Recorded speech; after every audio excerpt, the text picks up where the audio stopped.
of the internet, and welcome to episode 9 of the Unnamed Games podcast. We're still going, I can't believe it, 9 weeks, which is pretty awesome, so I'm pretty pleased with that. So we're back to the usual roster again this week, so I have with me Mr. Philip Thompson, Speed Freak Phil. How are you, Phil? What's up? What's up, mate? Yeah, I'm good, thanks, man. I'm good. Good man, good man. We have the one and only Alan Howlett. That's Longfangs. How are you, mate? I'm back, baby. Did you miss He's me? back. You missed Yeah, me, we right? did. You know We you did. missed me. It's difficult to tell you that we did prefer Ellie being on, but we did still miss you. I'm only joking. We're glad to have you back, mate. Of course we are. It's good to be here. Good to be here. And last but not least, we have Chris Ratley, the Ratster. How are you, mate? Where am I? What's going on? It keeps changing every time I come in here. Who are these people? I don't like Don't it. worry, mate. It's still Tuesday in your world. Just carry on. Oh, I'm just going to say it right out here and now. 3 days, boys. 3 days. Oh. And for people who are listening, not on the day that we're recording, we're getting very close to the new console launch. It's not far off. Oh, yes. Very excited. We are all getting ourselves Xbox Series X's. None of us are going for PS5 at the start. I think myself and Phil are probably going to pick one up later on. But for me, it needs to be a little bit smaller, so maybe I'll wait for the Slim for that. But anyway, I digress. So just kind of a little bit about what we're going to do this week. Usual stuff. We'll have a little bit of a chat first off, a slightly longer chat than we normally would, but we'll then pop onto the news.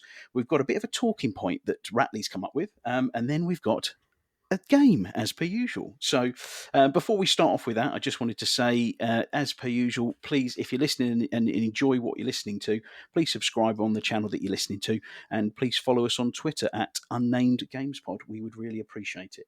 And again, before we start off, we've got something slightly different from one of our regular listeners, from Sheriff Brad. And he has asked us a question, and I'm going to pose it to you boys and see what you come back with. So the question is, if you had to play a game one-on-one to save your life, what would it be? Alan, go. You see, for me, the question is a bit loaded because it really depends on who I'm playing, right? So I'll give you an example. I'll choose Forza Horizon 4 because I was playing that last night. If I had to play Phil and my life depended on it, I wouldn't pick Forza Horizon 4. Fair enough, mate. If I pick Jules, and he won't take offence to this because he knows who he is, who was on Jules on the pod a few weeks ago, if I had to play Forza Horizon against him, damn right, I'm in. 100%. My life is safe. Nice, awesome, love it. There we go. Forza Horizon 4 for Mr. Allen, providing it's the right person. Next up, Phil, go. I've got to be honest. I'm going to go Noughts and Crosses. I'm keeping it super simple, boys, because if it looks like it's going the wrong way, you can force it into a draw and then just stretch it out. Maybe if I just keep doing that and I keep talking with my natural husky voice, they'll just fall asleep and then I'm going to win. So you were the Noughts and Crosses champion at your school, were you, Phil? No, but, there's techniques you can use to guide the game. Yeah. Or you'll just be playing Noughts and Crosses for the rest of your life or until one person falls asleep. But in theory, I'm still alive. But what if you play it for that long that you just drop down dead anyway? Surely, starvation or dehydration, you'd be like, It's a bit like playing Assassin's Creed Odyssey. I think but I've got the moral high ground of not losing. Oh, fantastic. Nice. Right. So, Noughts and Crosses from Phil. I wasn't expecting that. And Ratley, go. I'd just like to say you're looking at a dead man walking. All right. to be honest, Phil kind of took my idea. I was like, well, I can't think of anything I could definitely regularly best someone at. So I'm just going to roll the hard punch and go, rock, paper, scissors. Rock, paper, scissors. Nice. We've got some real What about risque rock, paper, people scissors, here. lizard, Spock? Well, I was going to say we could rock, paper, scissors, but it introduces that element of complication, which I worry that, might be a bit much, and it extends my odds of losing, because my odds are so good anyway. becomes a game of psychology at that point, doesn't it? Trying to read Yeah. the other person, predict their movements. The weird thing is, I didn't realize until recently there was actually a rock paper scissors world championship and stuff. I take it super serious, right? And Really? like, yeah. Oh, mate, you should see it. It's wow. crazy. Like they're super hardcore. I think it's in Japan. Man. Which, Between all four of us on this podcast, we probably spent the better part of £2,000 on game consoles we're getting next week, and you're talking about bloody noughts and crosses. What is wrong with you people? Well, you see, the thing is, we enjoy games. We never said we were good at them. There's a whole Yeah, lot of That's very true. So true. Distinct difference. Nice. Well, I'd have to say for me, I'm going to be pretty predictable here, and it have to be Halo 1 1v1. Again, depending on who I'm playing. If I'm playing Phil, to be fair, I reckon I could probably have any of you in here on that. That's the one game that I'm still actually okay. That is a challenge laid down, isn't it? I'll tell you what, Craig. Yeah. 21-year-old me has beef with that statement. 21-year-old me was a god on Halo. Bring it on. But 41-year-old me has no beef with that statement and knows full well he'd get absolutely served. I might have said about the challenge, but I'm under no illusions here. I play a game with Craig. I'm losing. There's no point. I shoot myself more than I shoot other people. It is the one shooting game I'm still okay at. Everything else I absolutely suck at. So, yeah, it'd have to be that for me. So, that was good fun. Thank you for that question, Brad. It's always nice to have them in. So, if anyone else wants to pose one, please keep them coming, because it's always good to have a chat. So, moving on to mix it up a little bit, we're going to talk a little bit about what we've been up to this week. And Phil and Alan are going to join together in a loving embrace and talk to us about the wonders that is Watch Dogs. That's Phil and Alan. Go for a moment there. It's not aftershave you're wearing, Phil. It's quite pungent. No comment. Stings the nostrils. Would you like to go first, Alan? Bleach. Yeah, I've played it. I was kind of interested on the lead up to it. I think I was the first one to bring it up, wasn't I, Phil, about actually getting it? Because of course we have Game Share, and I was quite interested in the premise, and obviously there was a lot of concern that they wouldn't be able to deliver on this premise of basically being able to basically recruit any member of London that you want to your team. Sounds like a great idea. Were they able to pull it off?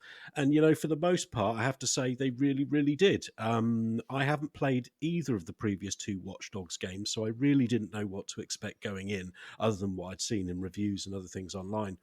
And it is just, to me, as I say, I'm only 5, maybe 6 hours into the game. So far, I've had an absolute blast with it.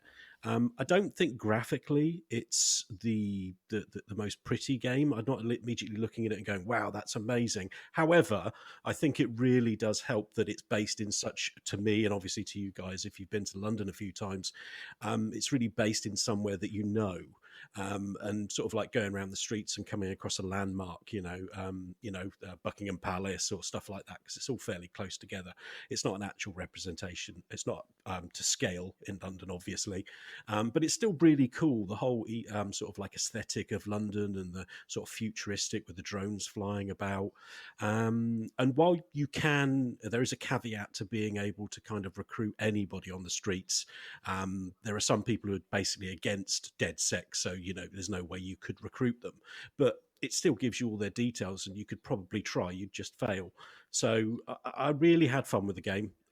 Lots of puzzles, interesting different characters so far, and the only thing that concerns me at the moment is that going to get a bit boring after 20 or 30 hours, because I haven't seen a huge amount of variety in the missions. However, I don't think that's the point. I think the point is that you approach the missions in different ways with different characters with different abilities, and I'm certainly having fun building up my team. What did you think, Phil? I similar amount of game time to you, actually. Like, I probably put about 6, maybe 8 hours into it. Like, I've just been dipping an hour or two in the evenings when I get back from work. I think you're right about what you said, where it's not like that visually stunning. I think they're holding that back for the Series X update. Yeah. So I think I thought it looked good. I think it looks like any other Ubisoft game, to be honest with you, like, Division and Assassin's Creed and Watch Dogs 2. Like, I don't think it looked a million miles apart from that stuff, actually.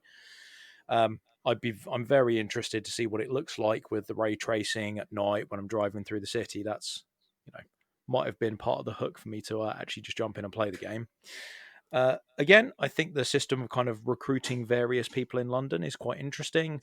I'll be honest, it's a terrible idea for me because I get sidetracked by that sort of stuff and I sink like 50 hours into it and realize I haven't played any of the story, and then I wonder why I think the game's a bit boring. Character creation is your nemesis, isn't it, Phil? It really is, yeah. I'm in there and I'm like, oh, I'm just going to save that person for later. They've got an interesting skill. Oh, that person's interesting. And I look at the bottom and there's more people for me to recruit than I've actually recruited in my team. But yeah, I mean, I think it's quite interesting. I can't wait to see where the story goes because I have played very, very little of the story. So I think maybe that aspect of how you tend to approach missions slightly differently, but they're all kind of samey in terms of the outcome. I think that will probably change as I play through the story and other factors come into play in it. So I'm looking forward to getting stuck into the story. I'm looking forward to the Series X upgrade on it. Yeah. Yeah, definitely. I agree. I definitely don't regret spending the money on it. I think it was so far. I think I've got, I think it's going to be money well spent. I think there's a lot more playability in it, and I'm enjoying the experience. So, great stuff. Cool. Yeah. I mean, I picked up Watch Dogs as well. I've literally just touched on it and played it for an hour, I think maybe, and I just put it down because it is a next gen game for me. So I'll have a bit more to say about it later down the line. But yeah, great. Thanks for that. Ratley, what have you been up to, mate? Well, so a few weeks back, we talked about all the arcade machine stuff after I found the glories of Arcade 1-Up, the company, as we said, that give you the ability to buy flat pack arcade machines for your home at 3/4 scale. And as you guys know, I pulled the trigger on the Turtles 4-player cab, and I actually got around to building it and playing that. And I've just been sinking some time into Turtles, to be perfectly honest with you. Nice. Genuinely amazing. And I know this sounds so silly, but it's genuinely amazing how different it is to play that game on that cabinet than it is to play it on an Xbox 360 on that or a phone ROM or something like that. The transformative experience, like the physical interaction with the cab, is pretty mega. And just before we had the second lockdown here, a friend of mine came over. And we had a couple of games, and it is that thing, standing shoulder to shoulder, like with my mate playing the Turtles. We were having a great laugh. We just literally I was like, come around, we'll do this. In fact, I didn't tell him we'd do it. I said, come round, I've got a plan.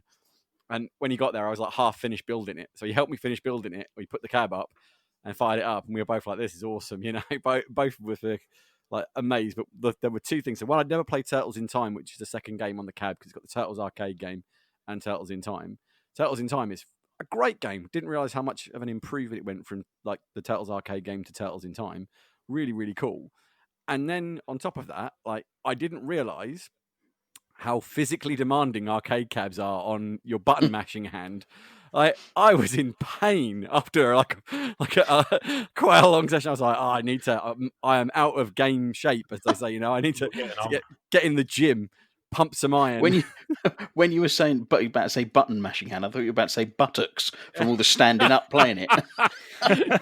It's weird though because your feet hurt a little bit after a while because you stood up. I was that's health and safety. You need a tensile mat. Yeah, mate. Yeah. I need to really look into this. I've got to put stickers up somewhere. Like when people come to my arcade, limited time on each machine just to save your RSI. But honestly, my hand felt like it was going to fall off because of RSI by button mashing my way through Turtles twice. But yeah, I mean, I absolutely love it. It's it's a really limited choice of games. I mean, I am going to look into putting some emulator stuff in there. But the sacrifices we make for gaming, Ratley. I know. It's terrible. I have such a hard life, mate. But genuinely, mate, sounds good. I can't recommend it enough if someone's into arcade machines or wants a bit of retro fun. There is a world of difference from, like I say, just sitting at an emulator and playing it on an Xbox or a thing, whatever, and actually getting stuck into a cabinet. Well, I would say we'll be coming around to have a game with you, but maybe in a few weeks. Yeah, I think once we get to that point where we can all be in the same room, we'll have to maybe. Well, I've got a GoPro camera now. Maybe we can get something set up and we'll do a little video and we can post it online and stuff. Sounds like it could be a laugh. Blasting through Turtles. All four of us squeezed around that 3/4 size cabinet. That'll be warm and cozy. That's half of that 3/4 for me. I've got to say, it's not exactly as small as you'd think, but it equally isn't massive. Like the cabinet, the controls are quite wide. It's the screen that's the limited space on display for you. So you have to kind of just make sure you're good. You're going to be reasonably close in, but it is that the screen is a lot smaller than the original machines. That's where the big difference lies. 100%. Cool. Nice. Sounds sweet, mate. Well, I mean, I've been up to what I've been up to for the past few weeks, which is smashing through my remaining quests on Destiny 2. Because I'm one of those. I blow hot and cold on that game. I will play it religiously for like 2 months, and then I'll put it down and won't play it for 6 months, and then I'll pick it back up again, and I'll be just absolutely hooked back into it again. So I've been just trying to clear down all of the stuff that's going away for this new update Beyond Light that launches the same day as the new consoles. So I'm just really excited to get that new content going. It's a bit of a reset with everything. So, but I'm pretty clear on stuff now. So I've just been farming some materials and doing that type of stuff. So it's been good fun though. But unfortunately, the Series X and PS5 updates have been delayed until I believe it's the 18th of December. So although Beyond Light will be on the new consoles, we won't be playing it in the glorious 60 frames a second with the wider field of view. But yeah, I know. We'll still get all the faster loading times, which is good, because it definitely needs that. Yeah. And so we'll just have to wait for the next bit. But it's great. Thanks everyone for letting us know what you've been up to. I think we'll take a quick break there, and when we get back, we will move on to the news. See you in a tick. How much Lego can you stuff up your bum? Oh, for Christ's sake! Not now, just like when you was younger. How much could you get up there? You are grim, mate. Hello everybody, and welcome back after that short break. Actually, while we're away on our little break, just to grab a quick drink, we've had a bit of news come in via Twitter, and I'm going to hand you over to our reporter there on the scene. It's Ratley. Hi, Craig. Can you hear me, Craig? I can hear you loud and clear. Cool. I'm just coming in from the wilds of Twitter. It's a storm out here. I can't handle it. To be fair, Twitter is a bit of a storm right now, but that's another subject.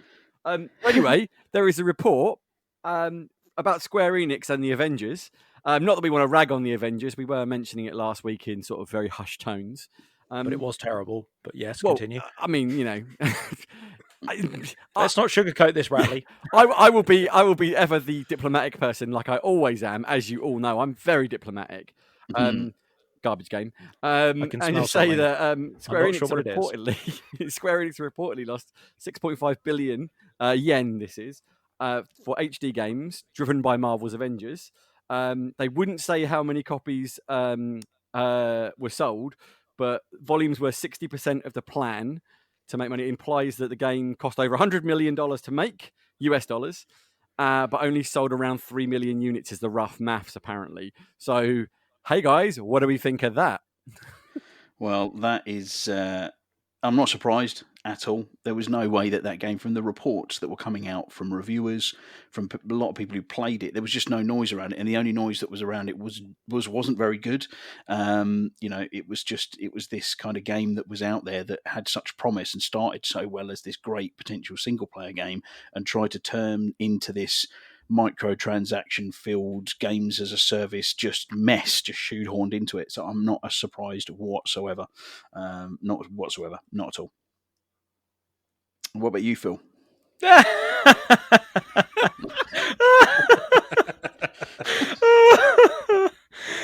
we never saw that coming. Not at all. No words really no words convey my thoughts on that one. Let's be honest though, like, we all saw it coming. It started off so promising, and then they shoehorned more and more ways of making money into it, and they put season passes, and then there was a season pass for every character, and it just it didn't look like cash grab. It was a cash grab. They got a really good concept. Like, I mean, you played the single player and you thought the single player missions were really good. And instead of capitalizing on that and making a great single player game and adding in the co-op as like an extra, they tried to shoehorn every way of making money possible into that game, and it's just like Battlefront 2 all over again, isn't it? Yeah. Unfortunately, yeah. What do you think, Alan? Yeah, I'm pretty much agreed. I'm sure we're all the same massive, Avengers fans. I've got all the movies upstairs, and when we first saw that, when we were watching E3, what was it, 2 years ago, 3 years ago? A long time. Yeah, we were so excited at the concept of it. An Avengers game. Oh my god, that's going to be amazing. Play as all your favorite superheroes, your favorite on on the movies. This is going to be absolutely awesome. And all the way through the development, it was kind of like, seems all right, but there was was never any time when when you actually became excited for it after that initial seeing the trailer. It just seemed like the what was coming out wasn't anything that was going to exactly blow my mind. And I played it around yours for about half an hour, and it was fun. It was entertaining, but again, it didn't.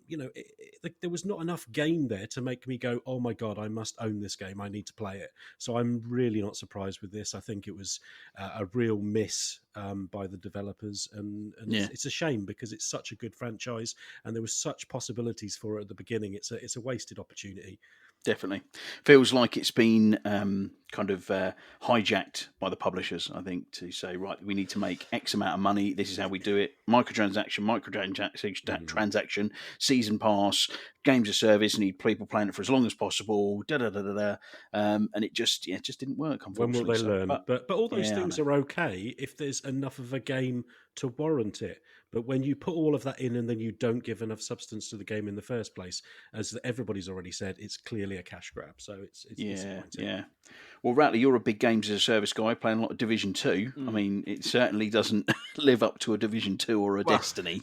I mean, but what do you think? So, I mean, I, as much as I play the Division a lot, I mean, the games as a service bit isn't what keeps me coming back to the Division. It's the people I play with and some of the stuff. I think this is the thing, like Alan was just saying, there's not enough of a game in the Avengers by the sounds of things. The Division has its faults, okay, and it's got quite a lot of them, and I'm not going to stand here and defend the Division for some of the mistakes they've made, especially when they made a lot of mistakes when they launched Division 1. They fixed all those mistakes over a period of time and had a really good game by the end of Division 1. And then Division 2 rolled around and it launched in this incredible state, and then they just buried it with rubbish updates ever since, which is kind of annoying. Destiny went the other way, launched in a terrible state, with Destiny 2 anyway, launched in a terrible state. I mean, terrible state, gutting the game completely in every measure, and then moving on to be, incredibly well received as it's gone on because they've fixed the game to where people want it. Avengers just launched with no content, no real gameplay to speak of, and what gameplay was there was buried under, as Phil rightly said, just an absolute, just an avalanche of microtransactions and monetization, and it's just this crazy thing where you look at it and go, this was built, as you've all said, it was built to squeeze money out of Avengers fans, and it wasn't built to make a game, or it doesn't feel like it was. It was built to monetize first and foremost, and they deserve it. They took part in one of my least favorite practices across the whole gaming ecosystem. I get exclusive games and console exclusivity. I don't like it on any game, but I get console exclusivity. It's a thing. But to take a game which is multi-platform and then lock content to a platform is just the worst of the worst practices. I don't care. Division did it early on with PS4, didn't they? Yeah. There's been and so did Destiny. Yeah, there have been so many. Sorry, that's what I meant. Yeah, Destiny did it. Well, Destiny was a PlayStation agreement, and according to all the sources coming out of Bungie since the split of the Activision thing, Bungie never wanted that. Activision did it to make money off of it. And it really annoyed a lot of people, and you can see it every time it's done. People just like, well, this is just, I don't want this. And admittedly, it'll always be on the larger base of console. And I didn't like it when Microsoft did it on the 360. There was a couple of things on Call of Duty where it was a timed exclusive. It sucks. It's easier to wear if it's your side, if you like, if you're the one who owns that console and you don't have to wait for it. Great. But you should never piece up your game and take stuff away from other gamers. It's a terrible idea. And that Spider-Man DLC, as far as I'm concerned, was a nail in the coffin for not just Xbox gamers, but PC gamers as well. Like, to have PC gamers told you aren't getting Spider-Man, and Xbox gamers, it's likely as well. It's like, come on, I don't even like Spider-Man, but if I was playing an Avengers game, I would want Spider-Man. He is the Marvel hero, he's the poster boy for Marvel. It's absolutely insane that they thought they could get away with this and no one wouldn't be upset about it. To put out a bad game, which was full of the worst practices in the industry, and it's bit them in the backside, and deservedly so. Tough. You don't like Spider-Man? Never been a fan. I always hated the quippiness of it. Phil. Yeah, I liked the idea of Spider-Man. That is true. And then, I'm not a fan of Spider-Man. It's just the smart I blame ass, Josh Lomax. It's the smart ass constant quips just do my head in. Because when a great example would be, actually, I quite like Spider-Man 1 and 2, the Sam Raimi movies, but they're not really great Spider-Man movies in some ways, you know what I mean? Because he's not super quippy all the time. He's got one or two one-liners. But when he showed up in Civil War, the more recent one, it immediately jumped in, started making my lines. I was like, wow, this is great. They've really nailed Spider-Man. I was like, this is cool. And then about 5 minutes later, I'm like, God, I hate Spider-Man. Would he shut up with his one-liners? And so for me, that was a mark of, to be fair, as a non-fan, for the reasons I didn't like him, that was a mark of they'd really nailed that character. So as much as I didn't like it, I knew that Spider-Man fans were going to be like, oh my God, Tom Holland as Spider-Man is the greatest. Which is a weird thing to say. There's the character I hate. He's back. Yeah. But initially I was like, wow, because just as a comic book fan and seeing the movies done so well, when I saw Spider-Man and it landed that well, I was like, wicked. And then to realise that, yeah, he's landed that well and I hate him for it. It was just a great moment. I'm getting good at this. I managed 4 words and Ratley managed to talk for 3 minutes. Oh, cracking stuff! Right, well, we'll move on from that point there, because I think that was definitely nice to add in, as it was breaking news straight from the scene. The next point we've got on the news, I'll be honest, it's not really news. It's more put in here to make Phil happy, to be honest, because we all know he has mentioned before on the podcast what he thinks about the Elder Scrolls engine, and I believe a polished turd was something of a descriptive word for him. So I don't even think we all need to go around the table. I just wanted to get Phil's thoughts on this, really. But if anybody else wants to chime in, please let me know. But we had a note from Todd Howard teasing a major game engine change for the Elder Scrolls 6 and Starfield. Says the veteran Bethesda boss says he's excited for people to see how the company's investment in its engine is received by fans. So, Phil, what do you think, mate?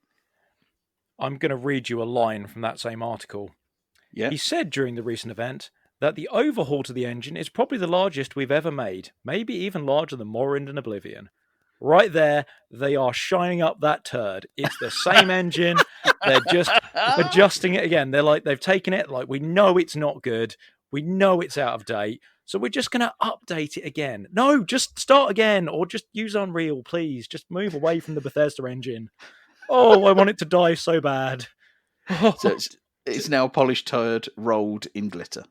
Yeah, basically. I mean, and then they're going to wait for it to harden, and then they're going to polish the outside of it as well, so the glitter really shines and some spotlights on it.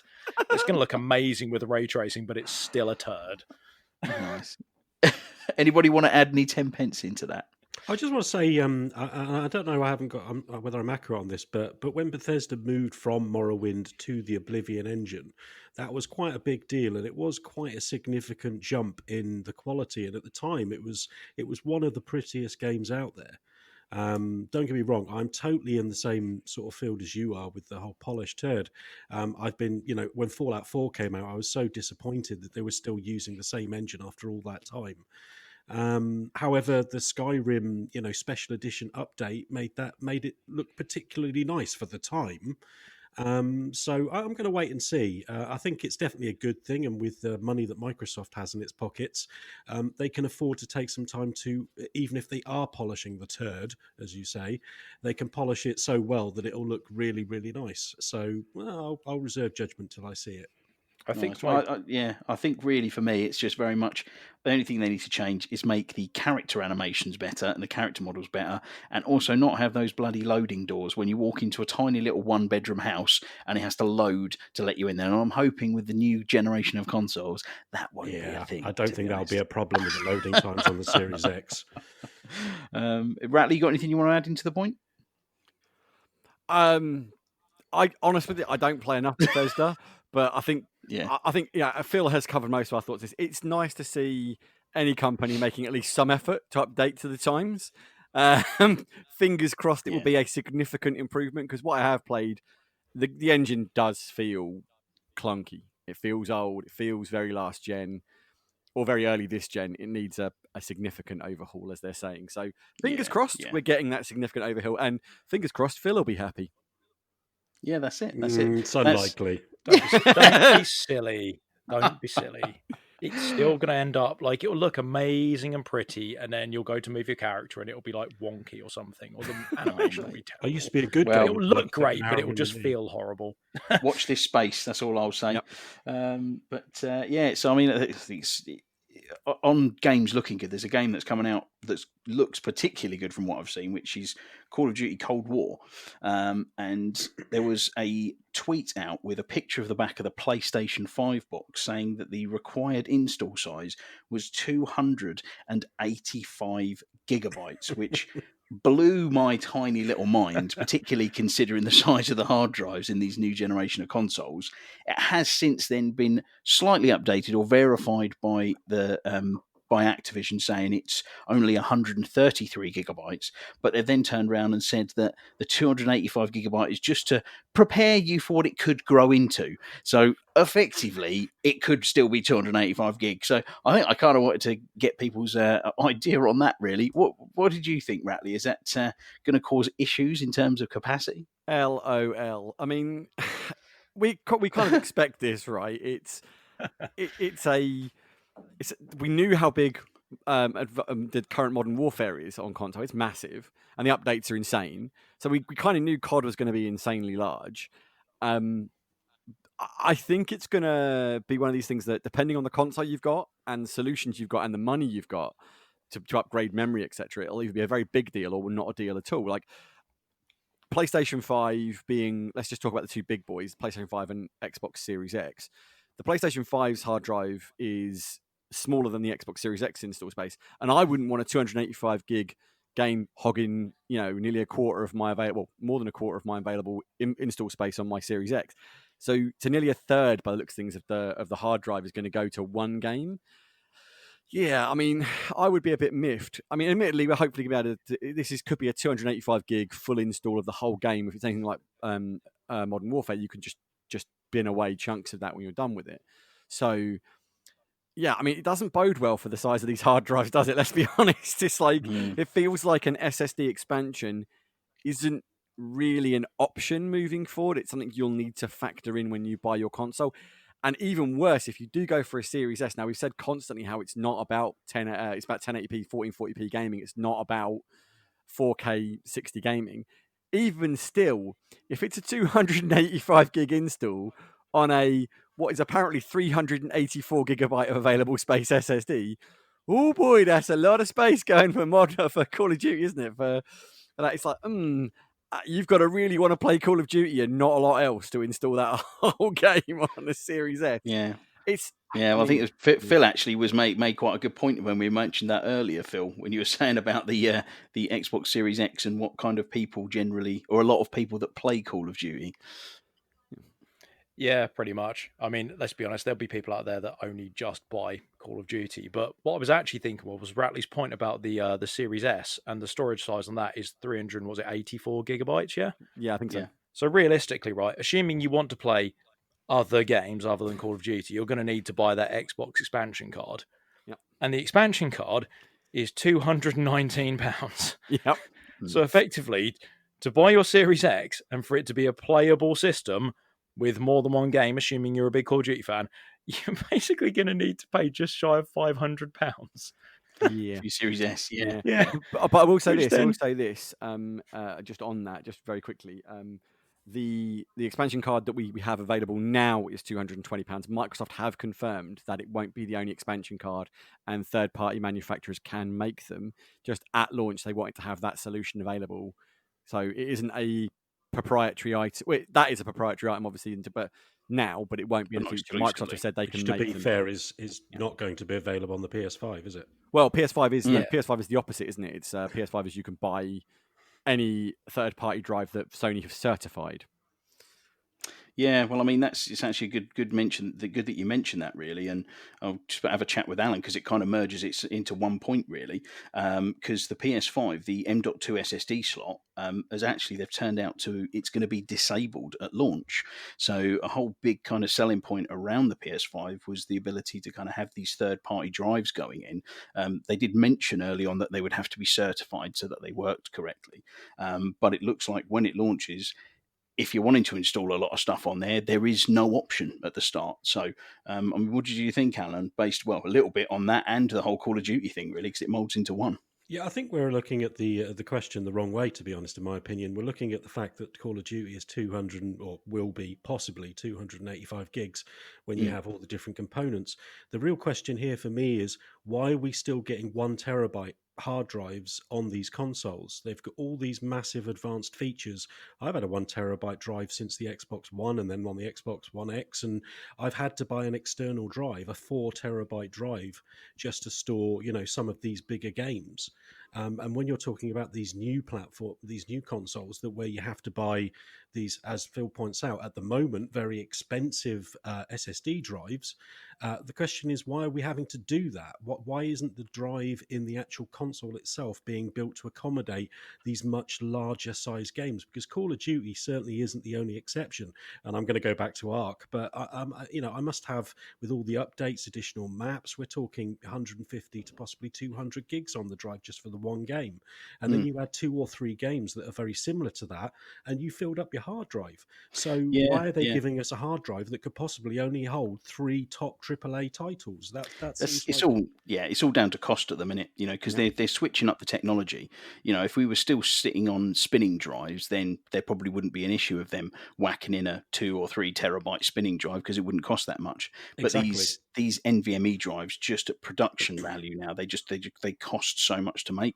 But with all of these consoles now starting to come out with these M.2 drives, gaming drives PC as well. There'll be more and more people putting M.2 drives in their PCs, and the more that they start to make, as supply and demand, the cost will come down, and I'm sure we'll start to see 2 terabyte versions coming out, and that's why they're kind of, my understanding is why they're starting to develop games to be able to pull these components out quite seamlessly, so that there's less that you have to keep on your hard drive at one particular time. And equally, as internet speeds start to increase, it's not then becoming such an issue if you have to re-download games and things like that as well. But it's also an argument, in my opinion, for these streaming services, because you don't have to worry about any of that, which is going to make them much more popular to consumers.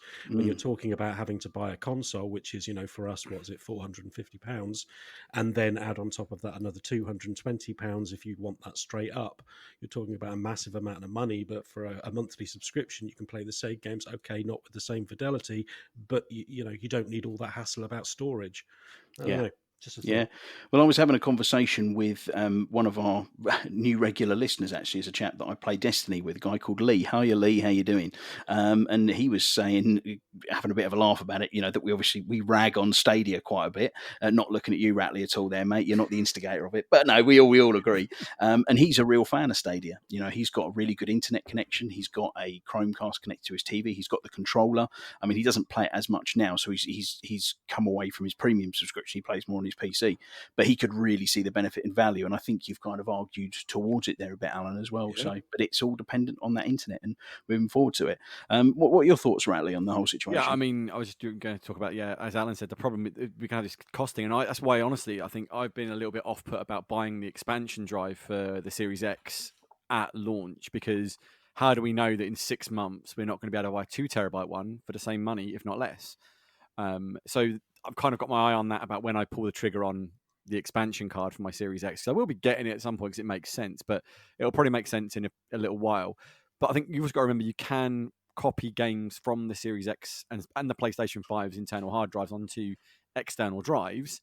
So it just means that you've got a little bit of setup time if you know what you're going to want to move, etc., and you've got to make sure you've got spare space.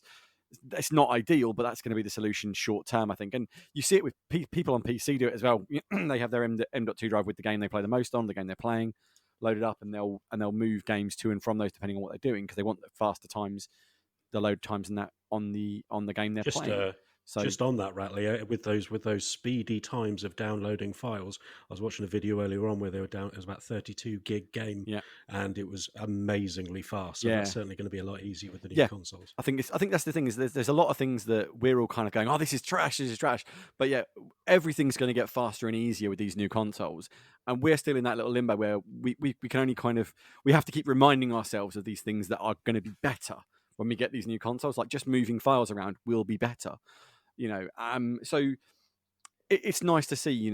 I also think that talking about 1 terabyte, Call of Duty is a bit of an anomaly anyway with its file size. It's been kind of the meme of the past few months how big Call of Duty updates are and how big the install size of that game is. So whilst it's a little worrying, it's not something which I'm going, oh my god, Call of Duty is 285 gig. Every game is going to be 285 gig, because it just isn't going to happen.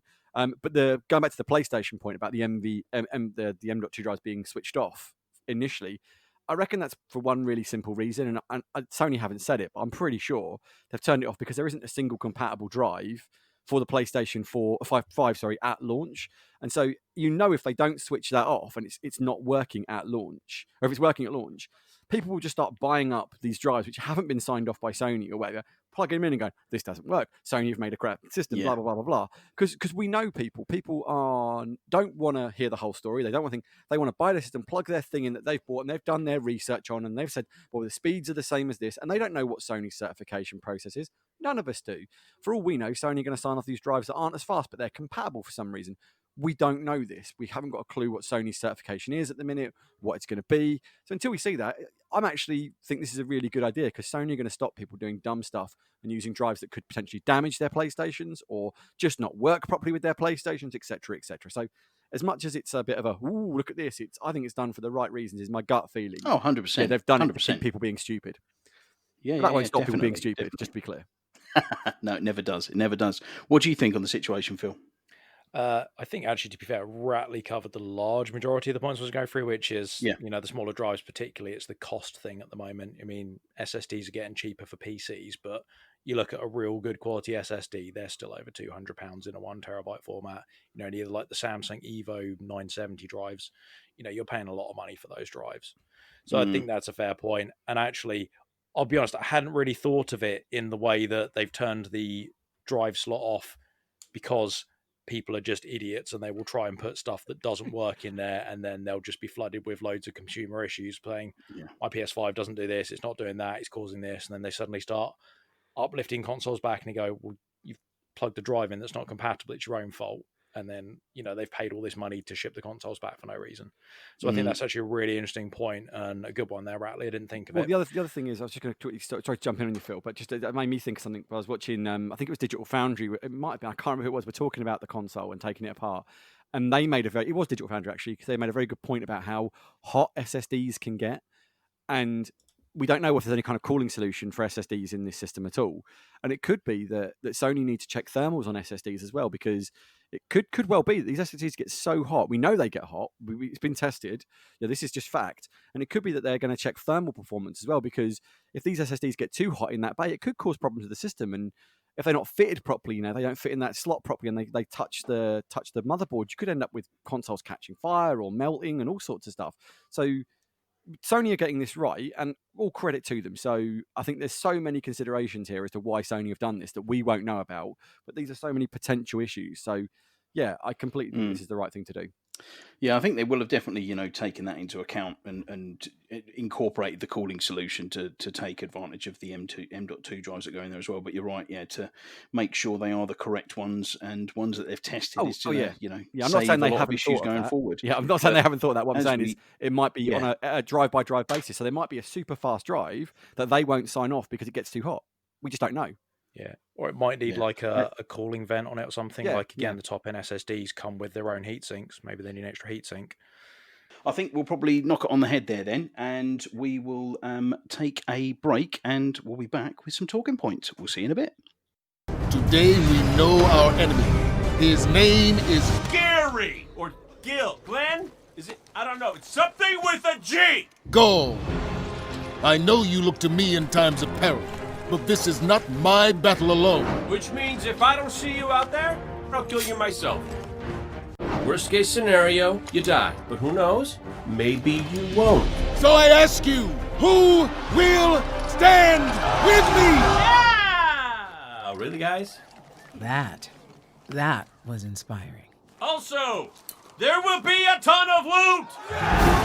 Hello and welcome back after the break, where we move into our talking point of the week. Now, this week, Mr. Ratley has come up with a question for us, so I'm going to hand you over to our reporter out live on the scene once more.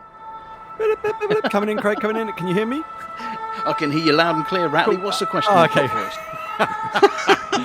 Oh, we're such losers, aren't we? Yeah. So it's really simple. No comment. Really simple one. So last week, well, a couple of weeks, I've just been doing my usual thing, back out on the road for work, and I've been listening to things that are not going to be anymore, but digging through some songs and some music, and random was shuffling away on one of my soundtrack playlists, and it started playing the BFG division from Doom 2016 soundtrack, and I was like, yeah, this is killer. I like this track. Nice. This is too good. And I was like, you know what? I'm going to pop on the Doom soundtrack. And it kind of just became the one thing I was listening to for like a week. It was the Doom soundtrack. And it just got me thinking about soundtracks in general, whether it be from movies or games, but in particular gaming soundtracks. But my question to you guys is, what is your favorite gaming soundtrack of all time, and why? And if you had to pick one moment of music from gaming, if it doesn't have to, because that can be from a different soundtrack. So, if you had one soundtrack that stood out to you, but if there's one moment of sound, it could be the same thing.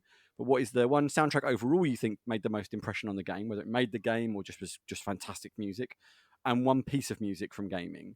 I think there's a fairly predictable answer in here from Craig, but I'm not sure. But I'd love to hear what you guys think about just and how music affects your gaming experience as well, because for me it's a huge part of it. So, and you can talk about movies as well. So if there was a movie soundtrack that made you think, and that's something that goes straight to mind, go for it. But yeah, do you want to hit the ball rolling, Craig? Yeah, why not? Again, I'm so predictable. My friend Marty O'Donnell, not really my friend, but just the man who made music to my life, is the composer of the soundtrack for the Halo series, so Halo 1, 2, and 3, and Reach, Bungie, and he also did the soundtrack for Destiny 1, and it's just some of the most amazing game music, and it's just that he just gets it, you know. It's like totally. Yeah, just you get a level, say, in any of the Halo games, usually you'll jump on the back of a Warthog and you'll be playing two-player co-op with your buddy, and you'll be driving full speed into a massive battle of tanks and wraiths and elites everywhere, and the da-da-da-down comes in, and they had, I've completely forgotten what the guitarist's name was. You'll know this, Ratley. Steve Vai, that's it, yeah. Did all the guitar solo over the top for Halo 2, and oh mate, that music just, every time I hear it, it just makes the hair stand up on the back of my neck. And it's just, all those years of playing Halos and the Destiny games, they're just, like I said, have become like the soundtrack to my life, a lot of it, really. I remember when I was probably about, I don't know, maybe 17, 18, I must have been about that, I think. Yeah, we used to go around a friend's house. He had two TVs. He'd put the TVs back to back. So he had like a rear projection TV and then like a big 32-inch CRT TV.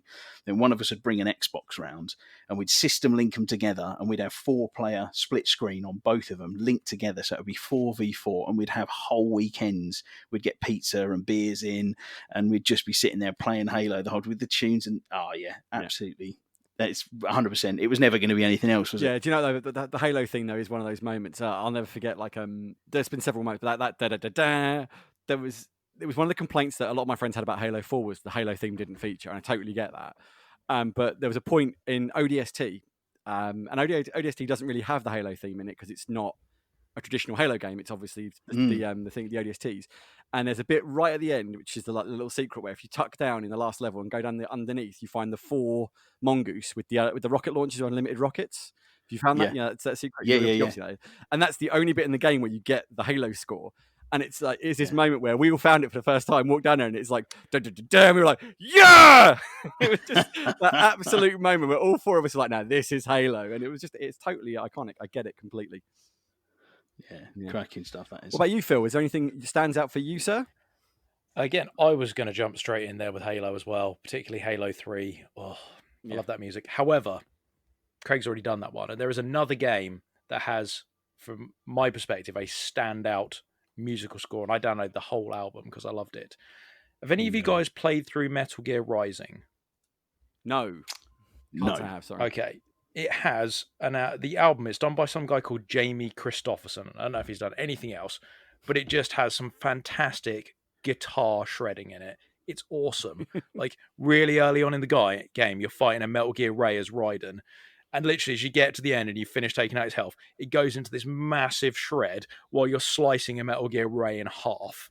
And it's just so badass to the music. Love it. And then you keep playing through the game, and then you start fighting some bosses.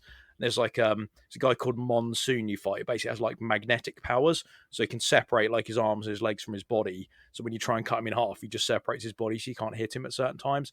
And he's got some awesome shredding music in the background, and he like disappears into like a mist, and you have to time your blocks right as he comes out of the mist and attacks you. So good. Downloaded the whole album. Absolutely love the music from that game. Cool. Highly recommend giving it a go. It sounds like I might dig, man. I quite like the sound of Metal Shred. I think you would, Ratley. I've heard the soundtrack. You definitely would like it. Yeah. Mate, it's a great soundtrack. It makes that game, because that game is good, but it's nothing special. Like, it's not amazing, but with the music and the setting, it just really works. Yeah, I find that sometimes games are good, but like the music tips them over the edge. But sometimes, like I'll be talking about this later, but sometimes you find great music in pretty boring or bad games. But yeah, anyway, before I get carried away, Alan, what about yourself, sir? Anything that struggled with stood this out one to a you bit, in to be your honest, gaming Ratley. time? It's something I don't think about a huge amount. There are some soundtracks. Once I started to think about it, I kind of thought to myself, okay, for me, a soundtrack generally is something that enhances the game. So I've played a lot of Elder Scrolls, Oblivion and stuff like that, and I think the soundtracks for those games are fantastic. But I never liked them so much. I actually went out and bought them to listen outside of that until recently, to be fair. But I want to go back to the Halo thing that Craig was talking about, and just how iconic it is, because one of the soundtracks I was going to talk about was Forza Horizon. They always have such a fantastic playlist and some fantastic songs, and that's something that I do listen to outside of the game. But there's a challenge on that, the Halo experience, and there's actually the Warthog in it. And when you get in that, you remember the first time we did that, Craig, and we were like, yeah, and we were like, oh, the music. I did it last it's exactly night. the same thing we felt when we played the GTA heist, when you had to steal the planes off of the carrier and the top one started, and we were like, Mate, I was just about to mention that. This is so cool. Yeah. It was Highway to the Danger Zone, wasn't it? They played been so memorable that I remember it to my dying day. If it hadn't been for that music from Top Gun and how iconic that soundtrack was. But generally, I don't kind of take soundtracks away. The only one I'm listening to at the moment is Pillars of Eternity. While I'm doing some of my D&D stuff, making maps and stuff, I quite like to get myself in the mood with a bit of fantasy music. And cool. Pillars of Eternity, that's a mighty fine soundtrack. I love that. Yeah. I love that you brought up the Halo challenge from Forza Horizon. Because I'm not the biggest racing game fan, we just talked about it before, but I played that one, and it said to me, you need to go pick up the Warthog. And I just remember sitting there, I was playing it, and went, if I get in that thing and the Halo theme doesn't play, I am not going to be a very happy man.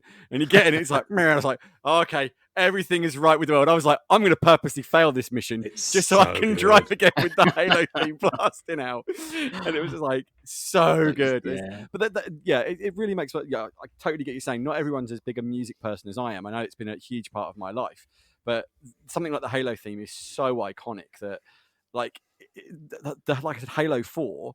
So many of my friends moaned that music never features in Halo 4, and I can completely relate. I think there were a few moments in Halo 4 where that I kind of expected, right? This is the moment we're going to kick in the Halo theme. I thought they were going to hold it the whole game until the end when the Didact showed up to be the boss fight, and then you're going to get the Halo theme kick in, have this massive boss fight with the Didact, and then it didn't, and it was a quick time, and I went, really?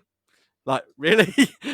So I totally get what you're saying about the Halo theme. That is something which, if you were an old school Halo player from back in the day, it's got so many memories associated with it. So I totally get that. For me, like, I'm just going to quickly touch on my favourite here. Something I wanted to cover, actually, I touched on it earlier before I talk about my favourite, is sometimes you see great product with very unmemorable soundtracks. So going out of games for a second, I don't know if you'd agree with this statement, but the score to Aliens, which is a phenomenal film, is very forgettable, right? It's just atmosphere music, isn't it? It's exactly that. It sets tone and gives them. There are a couple of great little moments in it. One of the score beats at the end, actually, the sort of scene where Ripley's blasting the Queen out of the airlock. Spoilers. But if you haven't seen that, seriously, that little chase piece of music leading up to the thing is actually been reused as one of the most reused pieces of music in Hollywood for trailers because it's such an exciting build. So that's one real standout moment from an otherwise boring score in a phenomenal movie. And then on games, I don't know how many of you played Anthem. I'm but still Anthem's in, a I'm very still in played therapy it. for it. We all still are blocking out the memories. Anthem's a pretty meh game overall, but my God, that score is good. Like, it's so good. It's so much better than it has any right to be being associated with that game.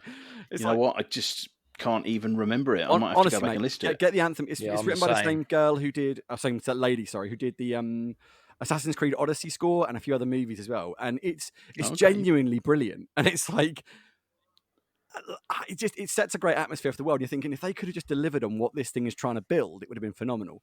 But moving away from on with BioWare products, for me, the Mass Effect 3 score is one of the greatest musical scores to any game. And there's a moment in it which I'll never forget. It ends the demo that they released, and it's a haunting moment for me in scores, which is it's a track called Leaving Earth. And it plays as you're exiting Earth after the prologue battle, and you see like civilians being killed by the Reapers, and it's just a haunting piece of piano music. And and a little kid looking out the jump ship. That's the best game music. You see him get wiped out by the Reapers. Gameplay rather than just being in the background. You think about Doom. The Doom music is purely designed to make your adrenaline work that little bit faster as you're running around blowing up demons with double-barreled shotguns, and it works perfectly. Absolutely. Yeah. And I think that's kind of what I loved about it was that the Doom one and the Mass Effect one was they're two total. There's a great point there because they're two total ends of the spectrum. Because one of them makes you feel like a deep emotional connection to what's going on, to make you feel like you want to come back and save the world. And the other one is just like, I don't care what this thing is, I now hate it because this music's telling me I need to hate it and blow its brains out. With Doom, the Doom soundtrack, it was. I think the game, yes, is intense, but I think with the music as well, you play Doom with headphones on. I physically cannot play it for more than probably an hour. I have to take my headset off and just go, I need to go and do something else. I can't play that anymore. It's too much. Do you know, it made me think, like, because I was having this think when we were talking about, I said I'd bring this up I said to you, Craig, and I was talking about it, and it made me think, like, back in the day, I would have been sat at a computer for like 8 hours straight playing that. It's how you know you're getting old, right? It's like, now I listen to that and go, whoa, Doom, an hour of it. Whoa, hold on, let me psych myself up for 20 minutes to get an hour of Doom gameplay in. Yeah, exactly. I'm definitely not drinking any coffee, otherwise I'm going to have a heart attack. Yeah. So I absolutely get. I mean, like, it is, but music. Like, my mum always said something about music, which was that great music makes a film even better. And it's true. If you take music away from a lot of movies, they feel a lot different. It's a way to drive emotion, whether you notice it or not. But certainly in games, it's had a real impact in some of the stuff. Like, I never thought when I was a kid I'd be listening to game scores moving forward, and I've actually been playing music in my car, and people are going and go, "What's this bit of music?" I know this. I'm like, "This is a game score." And people are like, "What?" And I'm like, "Yeah, this is a game score." And they're not gamers; they're just amazed that there's this full orchestral score going. I'm like, "Yeah, game score isn't just beep, beep, beep, beep, beep, beep, you know." So yeah, very different, incredible stuff. But yeah, so anyway, I just thought that'd be a really interesting conversation because, like I say, music's been huge to me, and I love it. So that was great. Thanks for that, Ratley. I really appreciate it. And Alan, thank you so much for bringing up that GTA heist that we did. I'm pretty sure it was me, you and Phil all in that heist. And Ratley, I think if you'd have played that heist, you'd have had a totally different outlook on GTA 5. Because that point when you've just infiltrated a military base, you've all jumped into F-15s, you've just come off the runway, get out towards the sunset, and Highway to the Danger Zone comes on. Oh man, it was so good. There's so many great modes. Like, I think, but that's one thing I will say for GTA. As much as I've not been the biggest fan of it, like, their use of like pop culture references within GTA is so smart. They're so clever with what they do. Credit to Rockstar, to be fair. Like, finger on the pulse. Yeah. Cool. Right. Well, we're going to knock it on the head there for another little break. We'll all go off and, maybe have a pie and some chips and stuff like that and have a drink, pop down the pub, maybe head off to the swings. We can push each other on the swings. Oh, no, we can't do any of that because we're in lockdown. Never mind. We'll be back in a minute. See you in a tick. Bye. Hey, Mavericks. Yeah. You hear about ice? What's that? You want another one? Really? Yeah. I feel the need for speed. Ow! Hello, people of the interwebs. We are back once again after the break, and it's time for the game. Are you excited, boys? Oh, yeah. Alrighty. So every week I've been trying to come up with a brand new game. We've all had goes at it, and it's quite taxing on the brain. There's only 4 of us, and we're all, to be honest, not that bright. Well, me particularly. So what we've done is we've recycled an old game, but we've got different questions in it now. I don't think there's anything wrong with that. It seemed to go down quite well previously, and I think it's one again people can play along at home. So are you boys ready for this? Yes. I'm ready to lose. Let's do it. Oh, Alan, It's your I think week, you've got Alan. this one. It's your week. I know, I can feel it. I can feel it in my bones. Right, so this one is the movie actor quiz. So what we've got is, previously I had the top 10 build actors in the film, and I would go down from lowest build to highest build, and you got the more points the quicker that you guessed it. Now, for each actor, I'll give you 1 guess each for a film. But what I've done this time around is I've done the top 6 actors. So I've actually reduced it down slightly, okay? So if you were to get it on the first actor, you get 6 points. If you got it on the last actor, you get 1 point. So pretty simple. All clear with that? Cool. Gladiator. Yeah. Sounds good. Fantastic. Right. Okie dokie. Did someone just say Gladiator? Yeah. Getting in early. Brilliant. 6 points. No, it's not. Cheat. Okay, right. Movie number 1. Martin Ferrero. Swingers. No. Bob Peck.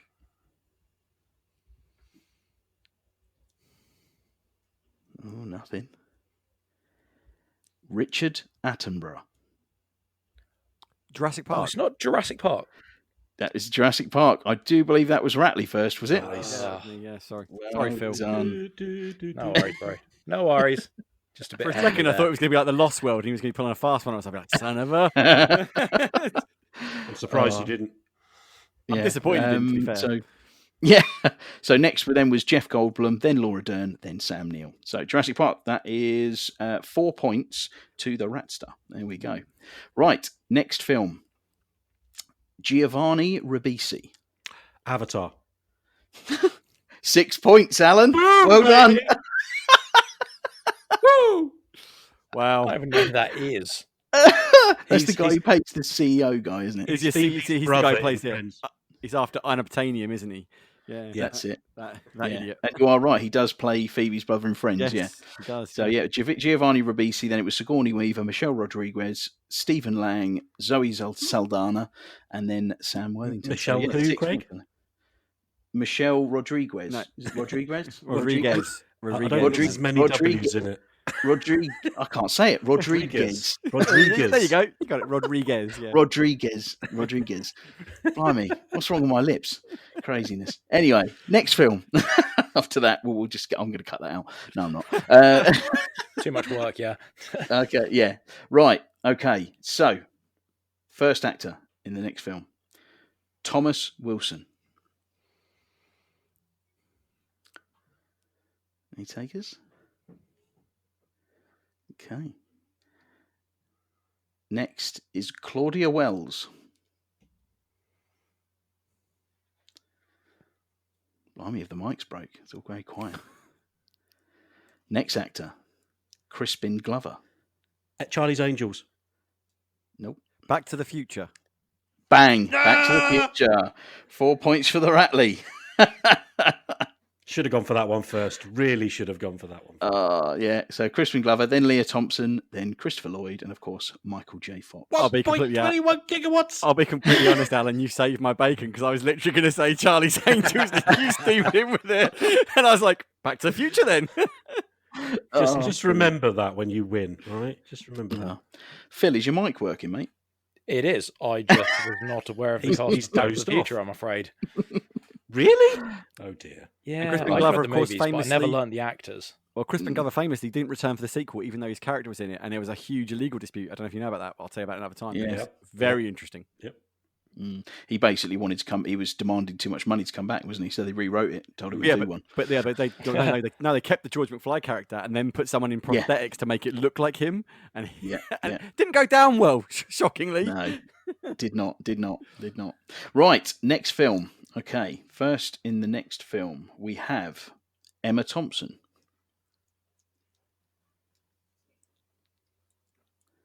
Any takers on Emma Thompson? Rip Torn. Men in Black. It is Men in Black. Well done. International, or is it? Or it's just Men in Black. No, it's the first one. I didn't know Emma Thompson was in it. Fair play, Alan. Nice. Yeah. Or is she in the first one? I don't know. It says she is, and that was the first film. I thought she was in the new one because I thought she was international. International. Yeah, because wasn't she in Thor as well? She played the Valkyrie, right? Hold on, no, that's Tessa Thompson. No. But Emma Thompson, I'm sure, was playing takes Rip Torn's role in the new one. But maybe she's one of those because a lot of people just popped up as little cameos in Men in Black, didn't they? Yeah, possibly. Well, yes, it's got then Rip Torn, then Vincent D'Onofrio, Linda Fiorentino, and then Will Smith and Tommy Lee Jones. So, unless it is just inaccurate because it is out off the internet. And, I mean, I know the name so clearly because, quite frankly, it has the second best name in Hollywood after Meatloaf. Yeah. Rip Torn is such a great name. Yeah. I think, didn't he pass away recently? I think he did, yeah. Memory serves. He went very recently. Yeah. Cool. Right. Okay. So, moving on to the next film. Are you still there, Phil? I'm still here. I'm just not doing very well this evening. I'm only joking, mate. I'm only joking. Cool. Right. Next film. We have Max Martini. That's a great name. Max Martini. Robert Kaczynski.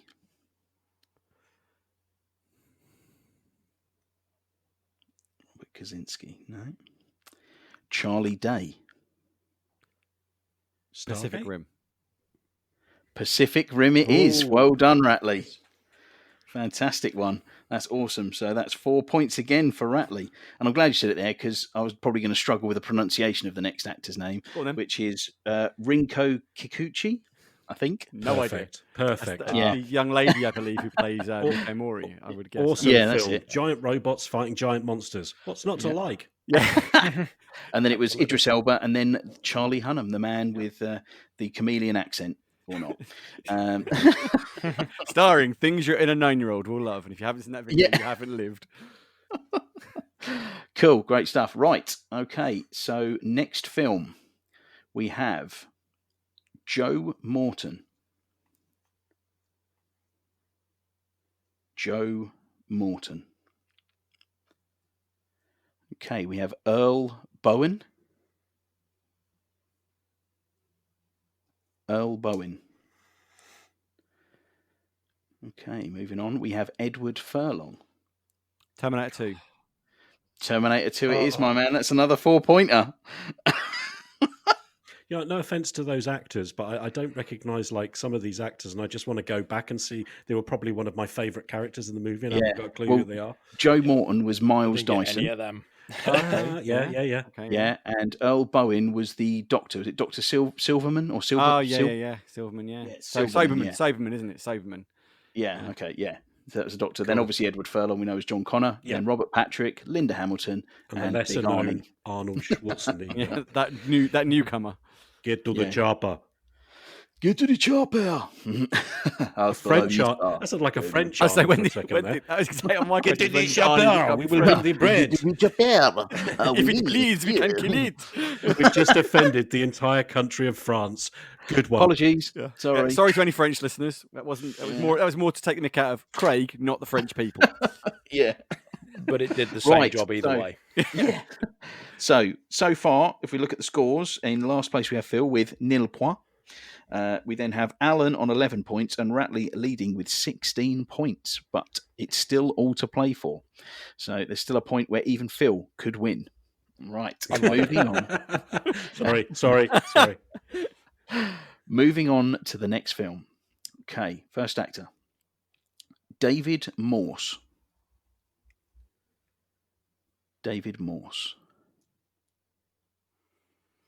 Michael Chance.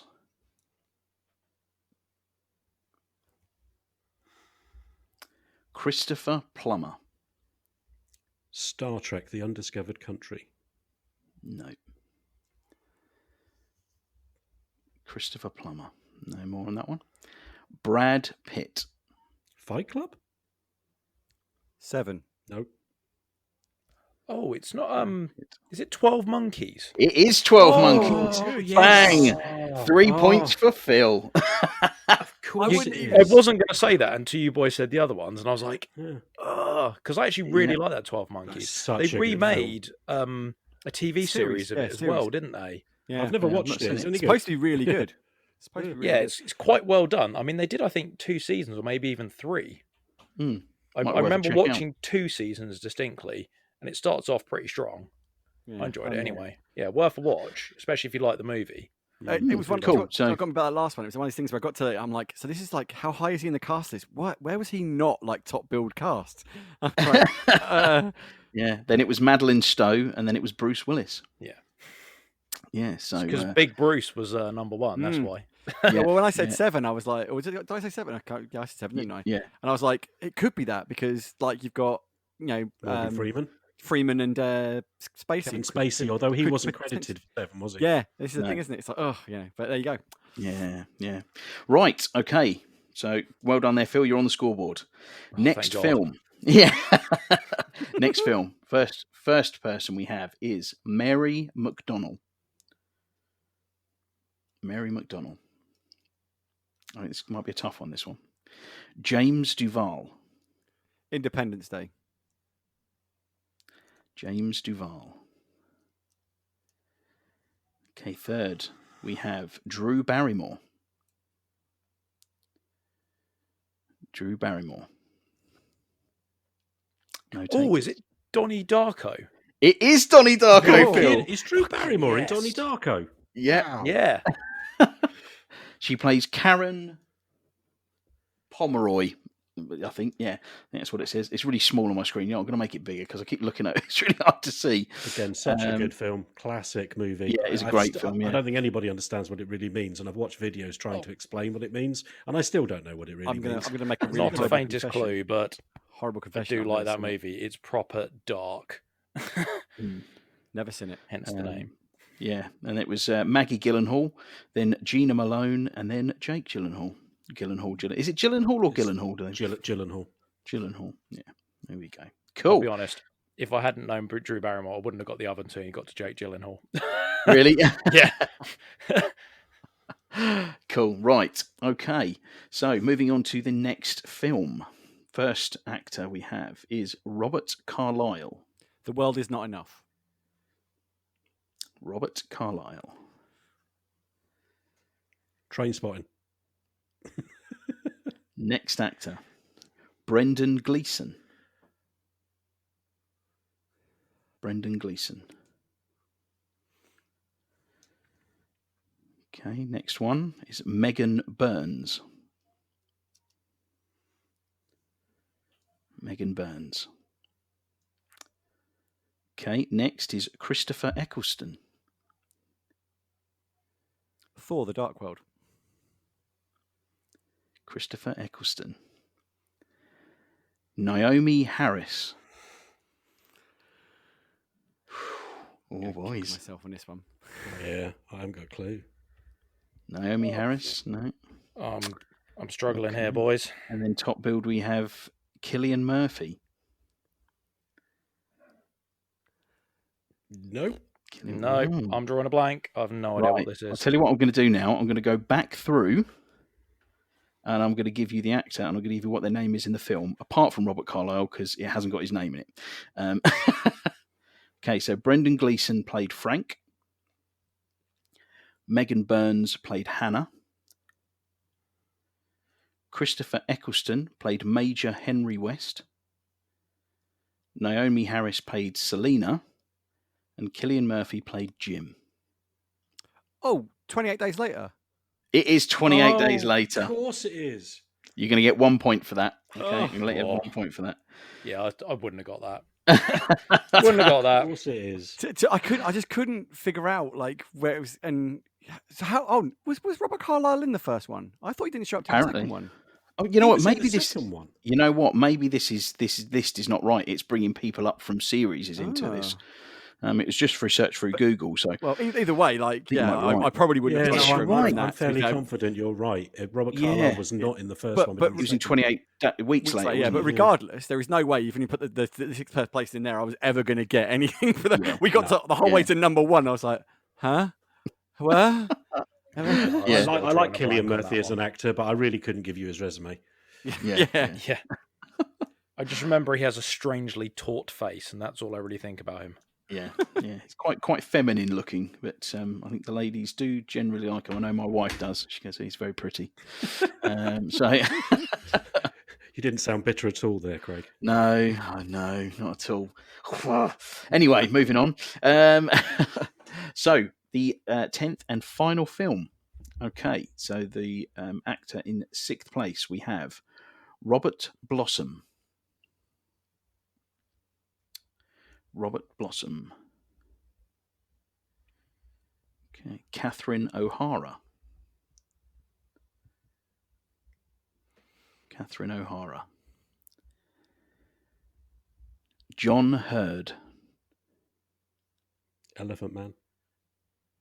Alien. John Hurd. Not Hurt. Yeah. Oh, okay. Yeah. Daniel Stern.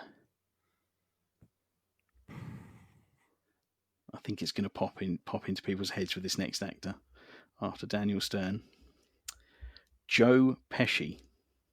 Is it good for Home Alone? Home Alone it is. Well done, Phil. 2 points for you, mate. I think it's not game winning, that is it?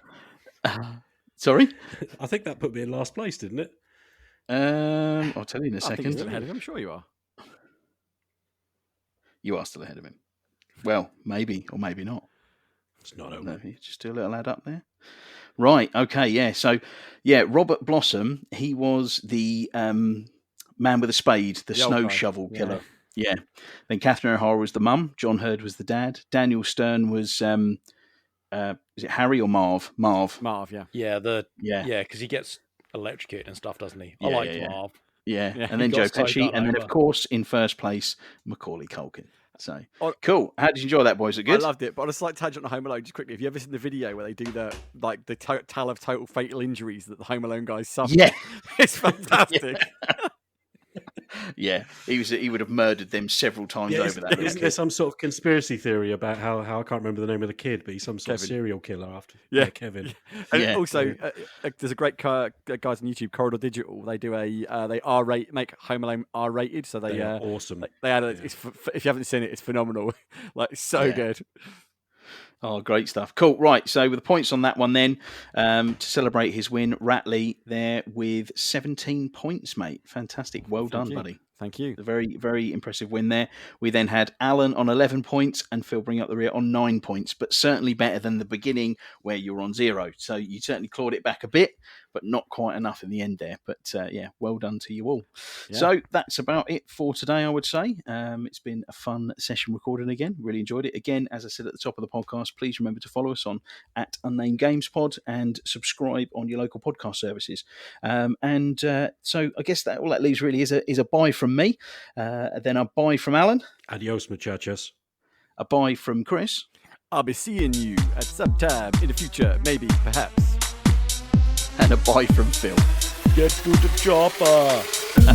See you later. Hasta la vista! I'll be back.